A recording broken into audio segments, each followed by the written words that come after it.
All right, so this is 10.7 circles and lengths of segments. So we're going to be dealing with theorems that have to do with the pieces of the segments that are created. You'll notice the shapes are the same as what we did yesterday, but instead of dealing with the angles, we're dealing with the segments that are broken into pieces.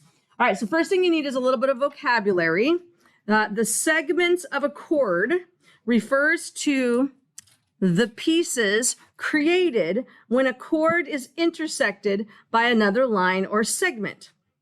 So, for example, in this drawing, you can see that AB is broken into two pieces.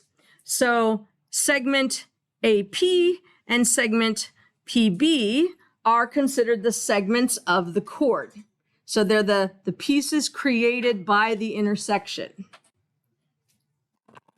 All right, number 2, inside segment of a secant is the segment between the two intersections of the secant with the circle. Okay, so looking at this diagram, this is inside the circle. So BC is this piece and DE is this piece.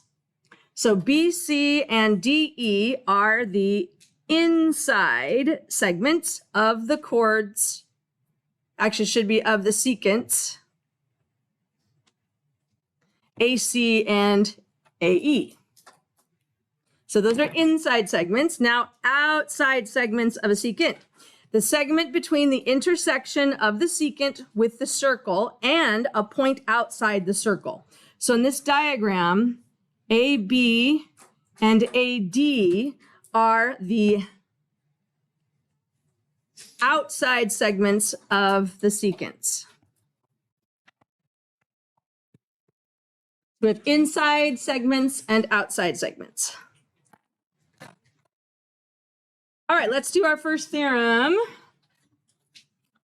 Theorem 9.11 says, when two chords intersect inside a circle, the product, and remember product means multiply, the product of the segments of one chord equals the product of the segments of the other chord. Okay, so this chord right here is chord A, and it's broken into two pieces. We'll call that 1A and 2A. So if we take those two pieces and multiply them together, so the two pieces of chord A are multiplied together, that is going to be equal to, and then this red one right here is chord B. And so we're going to call those pieces 1B and 2B. So on the right-hand side of this are the segments of chord B. So segments of chord A multiplied together equals the segments of chord B multiplied together. All right, so using this second diagram, if chord AB, which is this one, intersects chord DE, which is this one, at point P, then the segments of the first chord, so AP multiplied together times PB, equals the segments of the second chord multiplied together, so DP times PE. So the pieces of the one multiplied together equal the pieces of the other multiplied together. All right, flip the page. Let's do an example.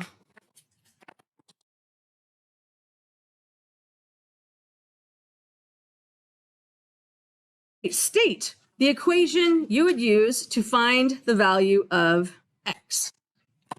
And then we're actually going to find x. Okay, so the equation. So we have a chord broken into two pieces, and we have another chord broken into two pieces. So the pieces of the first chord, which are 2 and 5, multiplied together equal the pieces of the secant chord, which is x times 4. That is your equation. All right, so to solve for x, 5 times 2 is 10 equals 4x.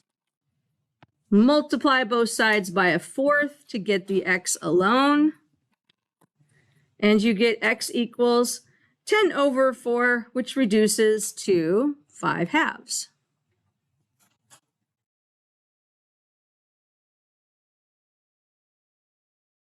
All right, so that is the first theorem. Now we're going to do the second theorem. When two secant segments are drawn to a circle from an external point, the product of one entire secant and its external segment equals the product of the other entire secant and its external segment.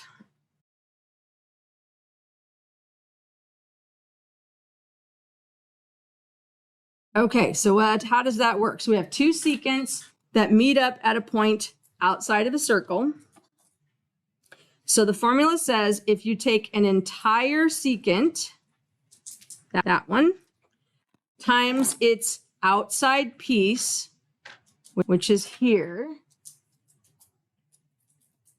that is equal to the other entire secant times its external piece. So entire secant times external equals entire secant times external. All right, let's do an example. Given secant NAB intersecting with secant NCD, right there in the picture, at point N outside the circle, if, and let's do some labeling here, if NA equals 10, NB equals 12, so the whole thing is 12, NC is 9, find ND.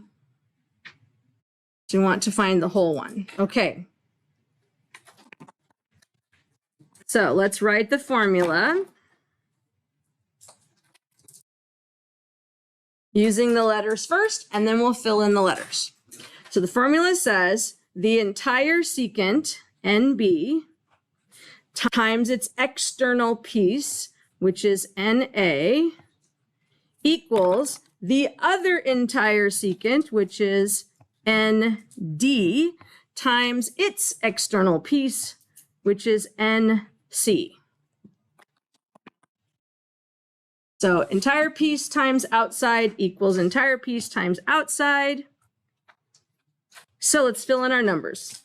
NB is 12, NA is 10, ND is what we're trying to find, and NC equals 9. That is your equation.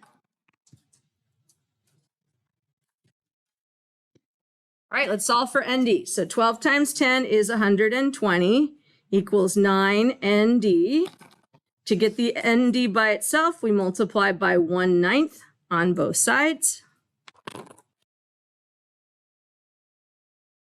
And that gives us ND equals 120 over 9, which reduces to 40 over 3.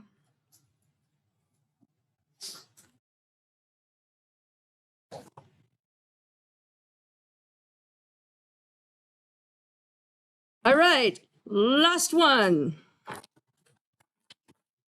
Last one. When a secant segment and a tangent segment are drawn to a circle from an external point. So looking at the drawing, we have a tangent FD, and we have a secant DG, and they meet up at the external point D. That's as far as we got.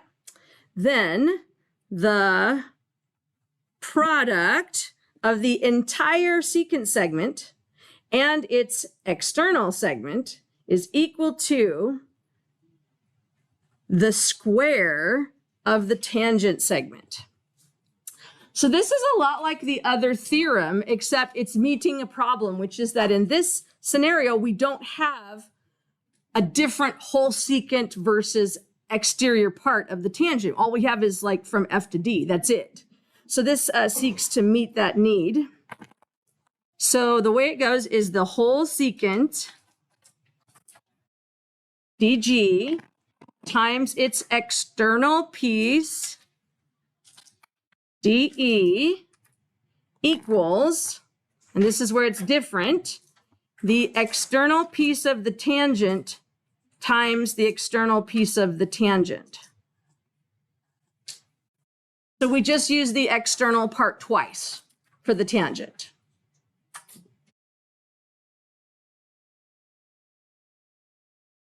All right, so let's do an example. If DF is tangent at point F, yes, DF is 5, DE is 3, find E to G.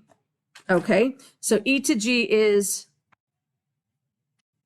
this piece, which is not actually part of the theorem, but if we use the theorem to find DG, we can subtract 3 from it, and what's left is what we want, which is EG.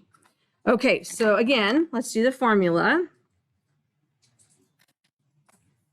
So entire secant DG times external piece DE equals the external piece of the tangent DF times itself, or squared. I'm just going to write DF, DF.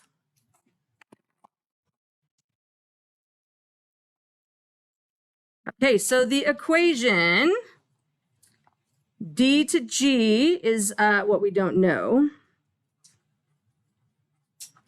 times D to E, which is 3, equals DF, which is 5, times itself, DF, which is 5.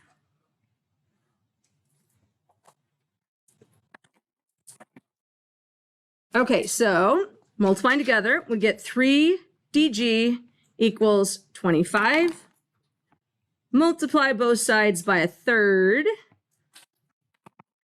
and we get DG equals 25 thirds. Now, this is not what they wanted, though. They want EG. So in order to find EG, I have to take the whole thing, which is 25 over 3, and subtract the external piece, which is 3.